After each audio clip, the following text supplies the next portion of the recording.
प्यारे प्यारे दोस्तों, नमस्कार। स्वागत है आप सभी का मेरे YouTube चैनल में। और आज हम लोग मेंस के एक नए क्वेश्चन के साथ हाजिर हुए हैं। और आज का हमारा क्वेश्चन है, नदी घाटी परियोजना से आप क्या समझते हैं? बिहार के प्रमुख नदी घाटी परियोजना पर प्रकाश डालते हुए उनके महत्व को लिखें। परिचय इसका देख लीजिए।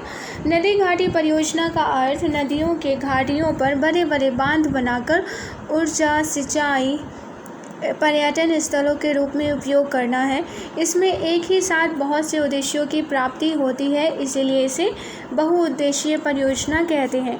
नदी घाटी परियोजना का मुख्य उद्देश्य बाढ़ों की रोकथाम, नदियों द्वारा जल मार्ग की सुविधा प्रदान करना, बिजली उत्पादन, सिंचाई कार्य, पानी के नियंत्रण से भूमि के कटाव को रोकना, मत्स्य पालन आदि शामिल है। एक नदी घाटी परियोजना जो एक साथ कई उद्देश्यों जैसे सिंचाई, बाढ़ नियंत्रण, जल एवं मृदा संरक्षण, जल विद्युत, जल परिवहन, पर्यटन का विकास, मत्स्य पालन, कृषि एवं औद्योगिक विकास आदि की पूर्ति करती है, बहुउद्देशीय परियोजना कहलाती है। बिहार के प्रमुख नदी घाटी परियोजना एवं उनके महत्व। बिहार में बाढ़ की भयावह स्थिति को देखते हुए कई नदी घाटी योजनाएं बनाई गई। बिहार में मुख्यतः 3 नदी घाटी परियोजनाएं हैं: सोन नदी घाटी परियोजना, गंडक नदी घाटी परियोजना और कोसी नदी घाटी परियोजना।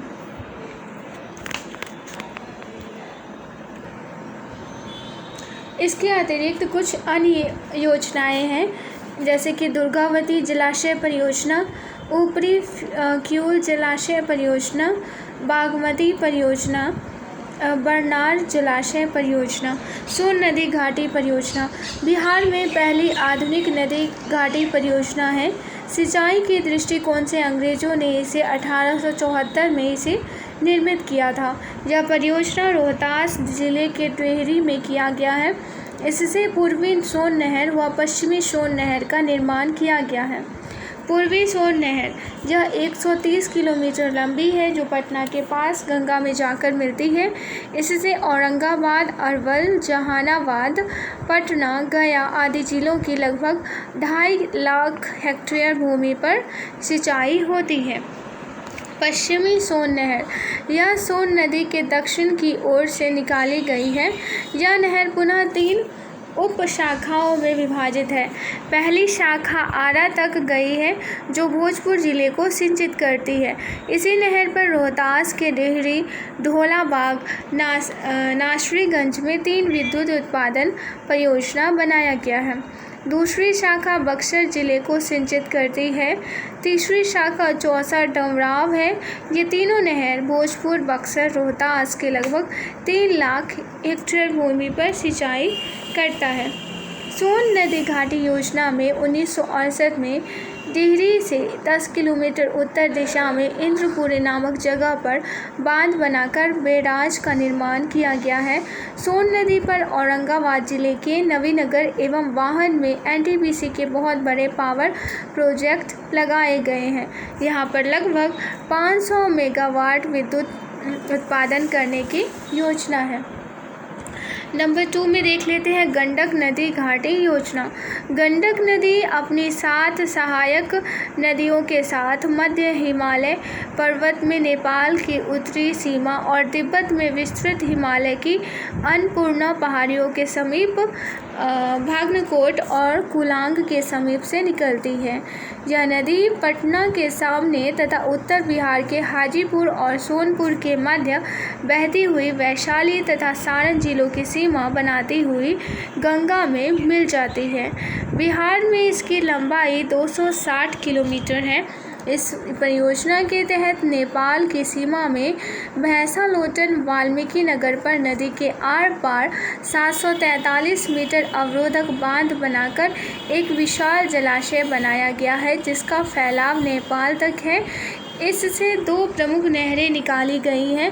पूर्वी प्रमुख नहर भैंसालोटन से ही जलाशय के पूर्वी भाग में गंडक के समानांतर 293 किलोमीटर लंबी पूर्वी प्रमुख नहर है, जिसे तिरहुत नहर के नाम से जाना जाता है।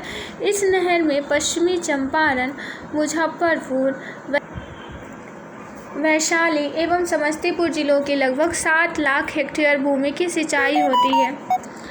इसमें पूर्वी पश्चिम 2 नहरें हैं। नेपाल को बिजली प्रदान करने के लिए पश्चिमी नहर से 14 किलोमीटर की दूरी पर वाल्मीकि नगर में एक 15 मेगाहर्ट्ज का विद्युत उत्पादन हेतु स्थापित किया गया है। पश्चिमी प्रमुख नहर, इस नहर से यूपी के देवरिया, गोरखपुर, महाराजगंज जिले में सिंचाई होती है। यह नहर गोपालगंज से सारण तक फैली है। इससे गोपालगंज, सारण, सिवान में 4 लाख हेक्टेयर भूमि की सिंचाई की जाती है। इसकी लंबाई 200 किलोमीटर है। 19 किलोमीटर भाग नेपाल में, 111 किलोमीटर यूपी में, 70 किलोमीटर बिहार में है। इसकी मदद से इस क्षेत्र में गन्ने का उत्पादन अधिक होता है। कोसी नदी घाटी परियोजना, कोसी नदी पर बांध का निर्माण बाढ़ नियंत्रण व भूमि अपर्दन, पेयजल, पर्यटन विकास, सिंचाई, विद्युत उत्पादन, दलदली भूमि का पुनरुद्धार, मत्स्य पालन तथा अन्य सुविधा हेतु 1896 में प्रयास किया गया, परंतु सफलता नहीं मिली। सन 1953 में नेपाल से समझौता करके 1955 में इसे प्रारंभ किया गया। इसे 86 करोड़ में पूरा किया गया। इसमें मुख्य कार्य नेपाल में हनुमाननगर अवरोधक बांध है, फश्ते बांध, पूर्वी कोसी नहर, पश्चिमी कोसी नहर का निर्माण तथा 2000 किलोमीटर का शक्ति गृह का निर्माण किया गया, जिसका उपयोग आधा नेपाल व आधा बिहार करता है। पूर्वी कोसी नहर, यह नहर हनुमाननगर जलाशय के बाएं किनारे से निकाली गई है। इसकी लंबाई 44 किलोमीटर है। इसके द्वारा नेपाल के सप्ताही व बिहार के पूर्णिया, अररिया, मधेपुरा एवं सहरसा में लगभग 6 लाख हेक्टेयर भूमि की सिंचाई की जाती है। पश्चिमी कोसी नहर, यह नहर हनुमाननगर जलाशय के दाहिने किनारे से निकाली गई है। इसकी लंबाई 115 किलोमीटर है। इससे दरभंगा, मधुबनी की 3 लाख हेक्टेयर व नेपाल के सप्ताही जनपद की लगभग 12,000 हेक्टेयर भूमि की सिंचाई होती है। ताजपुर नहर, पूर्वी कोसी नहर को और अधिक विस्तृत कर इसकी एक शाखा ताजपुर नहर निकाली गई है। इसकी लंबाई 366 किलोमीटर है। इससे खगड़िया तथा सहरसा की 1.60 लाख हेक्टेयर भूमि की सिंचाई की जाती है। इस योजना से बाढ़ तथा कटाव पर काफ़ी हद तक नियंत्रण किया जा चुका है। जो उपजाऊ मिट्टी खराब हो रही थी वो ठीक हो गया। बाढ़ की कटाव से विस्थापितों को पुनः बसाया गया। सिंचाई की सुविधा से इस क्षेत्र में फसलों का उत्पादन बढ़ गया। लोगों के आर्थिक सामाजिक जीवन में काफ़ी सुधार हो गया। विश्व की पहली नदी घाटी परियोजना अमेरिका के टेनेसी नदी घाटी परियोजना है। वह भारत की पहली नदी घाटी परियोजना दामोदर नदी घाटी परियोजना है। तो आज के लिए बस इतना ही। आशा करती हूँ ये टॉपिक आप लोगों को पसंद आया होगा और इसको बार बार सुनने से आपको ये याद भी हो जाएगा। तो आज के लिए बस इतना ही। ये लेक्चर सुनने के लिए आप सभी का बहुत बहुत धन्यवाद।